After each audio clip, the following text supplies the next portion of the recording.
جب حضرت مہدی کی قیادت میں مسلمان صاحب ایمان اہل عرب یہودیوں اور عیسائیوں کی طاقت سے ٹکرائیں گے تو ان کی مدد کے لیے دو جانب سے اللہ تعالیٰ کچھ بھیجیں گے مدد. ایک تو آخری مرحلے میں مدد آئے گی حضرت مسیح عیسیٰ ابن مریم کا نزول، جو یہودیوں کی طرف رسول بنا کر بھیجے گئے تھے. انہیں یہودیوں نے اپنے خیال میں سولی پر چڑھا دیا، لیکن اللہ نے فرمایا وما صلبوہ وما قتلوہ ولکن شبہ لہم بل رفعہ اللہ الیہ. اللہ تو اپنی طرف اٹھا کر لے گیا. اور احادیث صحیحہ جو کہ ہمارے ہاں متواترہ کے درجے میں وہ احادیث جو صحیحین کی ہیں ان سے ثابت ہے کہ حضرت عیسیٰ ابن مریم دوبارہ زمین پر آئیں گے. اور یہودیوں کا سب سے بڑا سرغنہ جو خود مسیح ہونے ہی کا دعویٰ کر رہا ہوگا، مسیح الدجال، اسے حضرت مسیح قتل کرے گے. لیکن ایک دوسری حدیث سے معلوم ہوتا ہے کہ مشرق سے فوجیں آئیں گی حضرت مہدی کی مدد کے لیے. یخرجون ناس من المشرق یؤدون للمہدی یعنی سلطانہ. مشرق کی طرف سے فوجیں آئیں گی کہ جو مہدی کی حکومت کو مستحکم کریں گی. خراسان کا لفظ آتا ہے ایک دوسری حدیث میں. خراسان سے سیاہ عالم چلیں گے، انہیں کوئی نہیں روک سکے گا یہاں تک کہ وہ یروشلم میں جا کر نصب ہو جائیں گے. اور حضور کے زمانے میں اچھی طرح سمجھ لیجئے، ہند کسے کہتے تھے حضور کے زمانے میں؟ پاکستان ہند میں شامل نہیں تھا. سندھ و ہند، سندھ ایک مکمل ملک تھا، ہند اس کے بعد شروع ہوتا تھا. یہ راجپوتانے کا اور تھر کا ڈیزرٹ جو ہے، اس سے آگے جو ہندوستان ہے وہ ہند تھا. یہ جو ہمارا پاکستان ہے یہ ہمیشہ ہند میں شامل نہیں رہا. حضور کے زمانے میں بالخصوص سندھ و ہند، دریائے سندھ چلا آ رہا ہے. یہ ساری ٹریبیوٹریز جو پنجاب کے اندر اس کی ہیں، یہ سب ایک علیحدہ ملک ہے جو اس زمانے میں سندھ کہلاتا تھا. اور نمبر 2 یاد کیجئے، اس زمانے میں خراسان ایک علاقہ تھا جس میں موجودہ افغانستان کا 2/3، تھوڑا سا حصہ ایران کا، اور جہاں تک میں تحقیق کر سکا ہوں آج تک پاکستان کا بھی علاقہ، خاص طور پر مالاکنڈ ڈویژن جو اس خراسان میں شامل ہے. خراسان سے سیاہ عالم چلیں گے جو جا کر یروشلم میں نصب ہوں گے.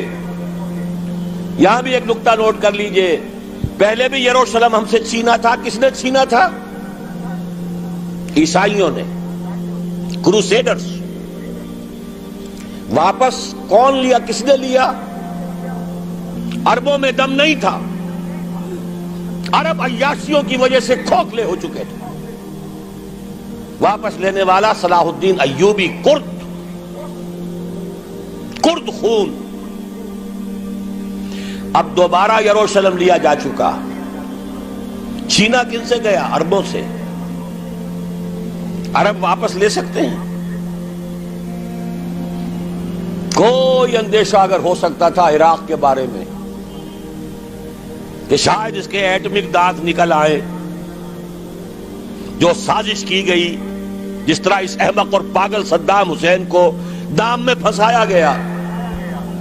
صدام 100 جال، دام کہتے ہیں جال کو، صدام اس میں جو پھنسا ہے تو اگلا پچھلا کھایا پیا سب پگلوا لیا.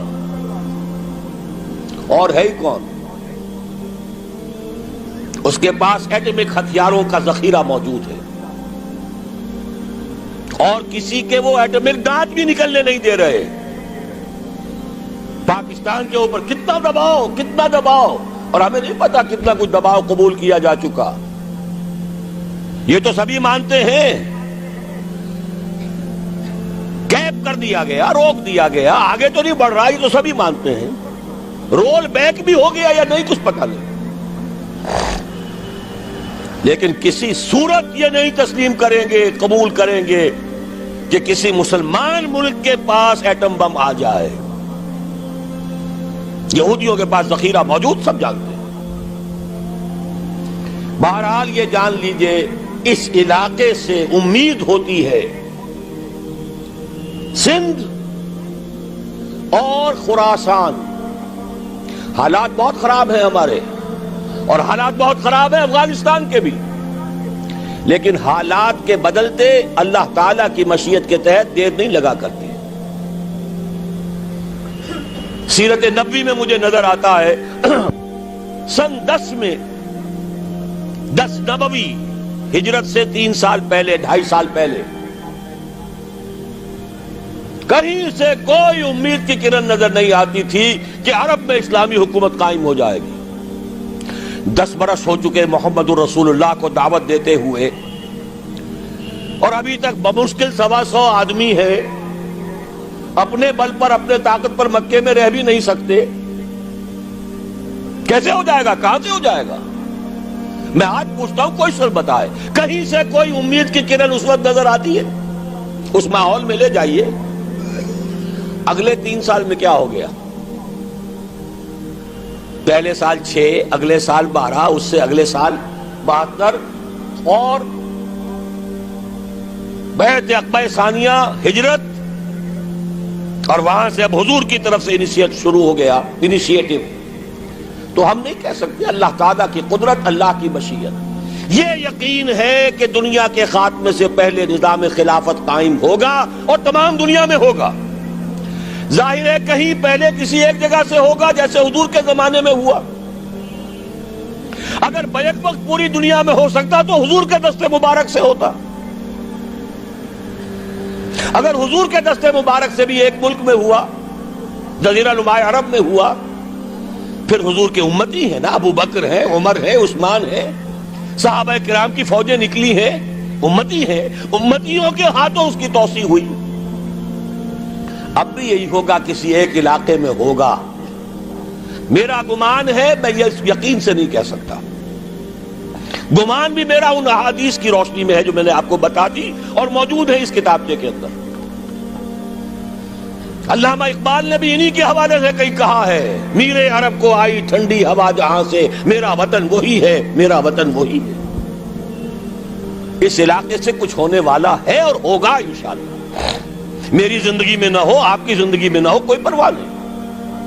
حضرت حمزہ تو شہید ہو گئے غزوہ احد میں.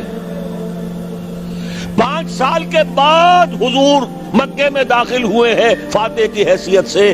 حضرت حمزہ کی نگاہوں نے، ان آنکھوں نے تو نہیں دیکھا، عالم ارواح میں اللہ نے کیا مشاہدہ کرایا ہوگا انہیں، وہ تو ہمیں معلوم نہیں. بعض صحابہ شہید کر دیے گئے مکے ہی میں. بہت بڑی کامیابی. اپنی جان لگا دیں، اپنے آپ کو کھپا دیں، اپنے آپ کو مٹا دیں. جس طرح روڑی کوٹ کر بنیادوں میں بھر دی جاتی ہے، ہماری ہڈیوں کا چورا بنا کر اور ہمارے خون کے اندر اسے گوندھ کر اگر وہاں ڈال دیا جائے، اس سے بڑی سعادت کوئی نہیں. اس پر تعمیر ہو خلافت علی منہاج النبوہ کی، ہم اس کی بنیاد کے اندر دفن ہو جائیں، یہی بہت بڑی سعادت ہے. لیکن یہ ہوگا. میں نے عرض کیا تھا کہ یقین ہے مجھے کہ ہوگا، اور ہر صاحب ایمان کو یقین ہونا چاہیے کہ ہوگا. باقی یہ کہ یہ آثار ہیں اور احادیث بھی ہیں، اور 400 برس کی تاریخ بھی بتاتی ہے کہ یہیں سے ہوگا. 1000 برس تک سارے مجددین امت عالم عرب میں پیدا ہوئے. 11ویں صدی کا مجدد اعظم شیخ احمد سرہندی کہاں دفن ہے؟ سرہند میں، ہندوستان میں. 12ویں صدی کا مجدد اعظم شاہ ولی اللہ دہلوی کہاں دفن ہے؟ دہلی میں. 13ویں صدی کا مجدد اعظم سید احمد بریلوی، ان کی تو قبر بھی معلوم نہیں، لیکن ان کا خون جذب ہوا دریائے کنہار میں، اور ان کے سینکڑوں ساتھیوں کی لاشیں اس بالا کوٹ کے مقام پر. 14ویں صدی کے مجدد اعظم شیخ الہند، لیکن ان کے ساتھ ساتھ اتنے اعظم رجال علامہ اقبال جیسا مفکر، مولانا مودودی جیسا مصنف، مولانا الیاس جیسا مبلغ کہیں اور ہمیں دکھا دیجئے آپ۔ میں کل کہیں عرض کر رہا تھا، دیکھیے پہلے جو ہے 1000 برس تک ہر خیر ہندوستان میں باہر سے آ رہا تھا۔ معین الدین اجمیری باہر سے آ رہے ہیں، شیخ علی حجویری باہر سے آ رہے ہیں، سندھ میں جتنے اولیاء دفن ہیں سب کے سب باہر سے، ایران سے چلے آ رہے ہیں۔ لیکن جیسے ہی 11ویں صدی شروع ہوئی، ریورس ہو گیا آرڈر۔ اب سلسلہ مجددیہ نقشبندیہ اب ہندوستان سے نکل کر پھیل رہا ہے۔